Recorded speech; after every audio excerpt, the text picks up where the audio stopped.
Yes. But, Jaime, thank you very much for really very kind words. First, Jaime, Fernando, Ambassador David Montfort, thank you for providing us this very choice real estate at this very busy time. Honored guests, ladies and gentlemen, the global business community. Whether in the slogan that propelled my presidential campaign to success or in the early invitations our administration made to potential investors, the promise was the same. Eliminating corruption will drastically reduce poverty and open opportunities for both the Filipino people and business, allowing the Philippines to achieve inclusive growth.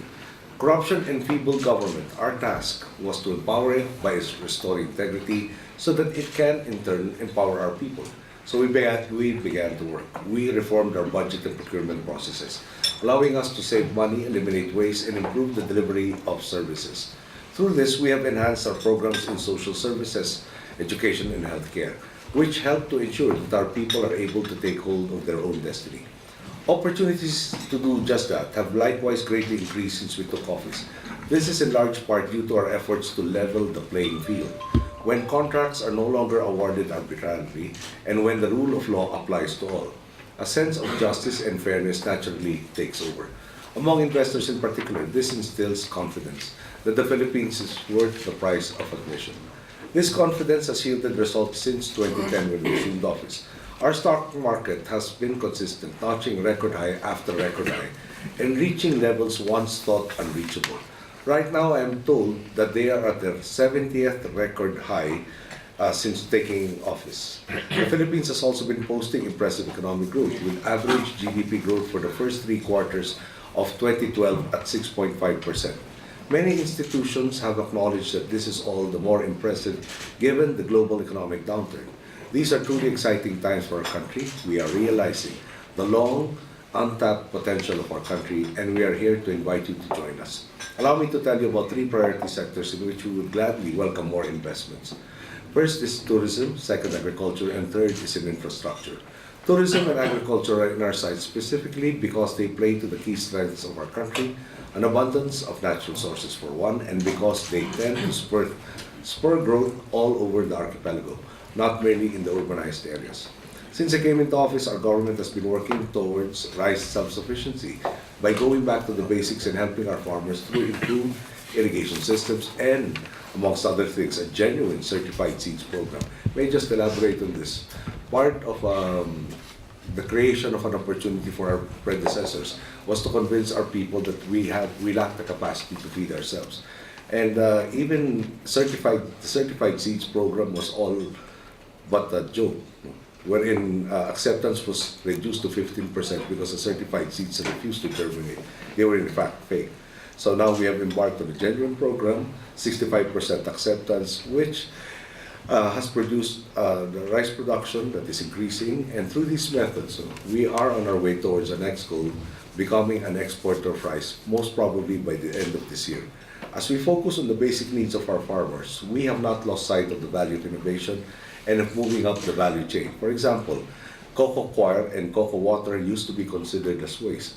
Today, they are the reasons behind the revitalization of our coconut industry. For example, in 2009, we exported a total of 483,862 liters of cocoa water. By 2011, this has increased exponentially to more than 16.7 million liters of cocoa water, and the figure is still rising.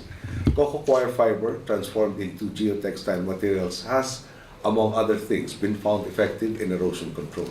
Our Department of Public Works and Highways, or DPWH, is already using this technology in their projects, and investments into the cocoa coir industry reached 293.75 million pesos, or around $7.34 million in 2012. These industries are poised to keep growing, and we have pledged to do all we can to support the growth. We Filipinos have always been proud of the beauty of our country and of the hospitality of our people. To show them off and to attract even more tourists to our shores, our Department of Tourism has embarked on a campaign to show the world that it's more fun in the Philippines, and so many have taken notice. Publications like Condé Nast, Traveler, the New York Times, Travel and Leisure magazine have cited the Philippines as a prime beach holiday destination. Our figures indicate that 4.3 million tourists visited us in 2012, and they end up returning after discovering even more reasons why it's more fun in our country. Tourist arrivals were a little short of our 4.6 million tourist target, which unfortunately was the result of some political tension in the region. In spite of this, though, China's Oriental Morning Post named my country the best tourist destination in its annual world travel. Hopefully they will continue publishing. Special Trips Awards and the Shanghai Morning Post identified the Philippines as the most romantic destination in the world, an award truly inspired by the magnificent sunsets of our numerous white sand beaches or the pristine secluded coves dotting our many islands. The hotels that have been sprouting up around the Philippines in the past 2 years are proof positive of our tourist boom. In fact, I hear that an additional 1,599 rooms have been built in Boracay, one of our most popular beach destinations, amongst others. So whether you want to come to the Philippines for business or for leisure, we will gladly accommodate you. Another sector you may want to consider is infrastructure. We have tagged this as a priority sector because it is the key to further growth and development in tourism and agriculture, amongst other sectors. For example, a lack of paved roads or even adequate transportation hubs redounds to longer traveling time.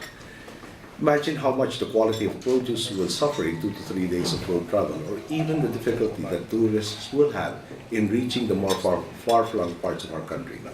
The World Economic Forum's Global Competitiveness Report shows that the Philippines is lagging behind our ASEAN neighbors in terms of quality infrastructure, including the quality of roads. This presents an opportunity because we are committed to closing this gap and increasing our competitiveness. Last year, disbursements for infrastructure reached an equivalent of $4.9 billion and we have allotted $5.7 billion for this in 2013. Part of this allotment will go to the complete paving of our national road network by 2016. Since 2010, our DPWH has already completed 28% or 2,006 kilometers of the 7,256 kilometers of national, arterial, and secondary roads that need paving. This is not all we are doing. We are improving connectivity all around the country through train systems in Metro Manila, expressways that cut across the capital region and reduce travel time drastically, and the construction improvement of both domestic and international airports throughout the archipelago, as well as the exploration of a new nautical highway that could cut travel time between Luzon to Mindanao from current 3 days to 15 hours. We are exploring opportunities for the private sector to join us in these endeavors, and we hope that you will consider partnering with us in the future towards our mutual benefit. All three sectors, agriculture, tourism, and infrastructure, represent areas that are already exhibiting rapid growth, among others that have shown resilience and strength over the past years. So we do hope you take advantage of this time to meet with your counterparts in the Philippine business community, ask them questions, and learn from their experience of doing business under our administration. Those who have already bet on the Philippines have not been disappointed. They have seen the sincerity of our commitment to restoring integrity and leveling the playing field. This is a commitment we intend to keep with all who want to conduct honest, fair business in the Philippines. And while we cannot promise you a completely risk-free environment, as leaders of industry, you know that any worthwhile endeavor is not without its risks.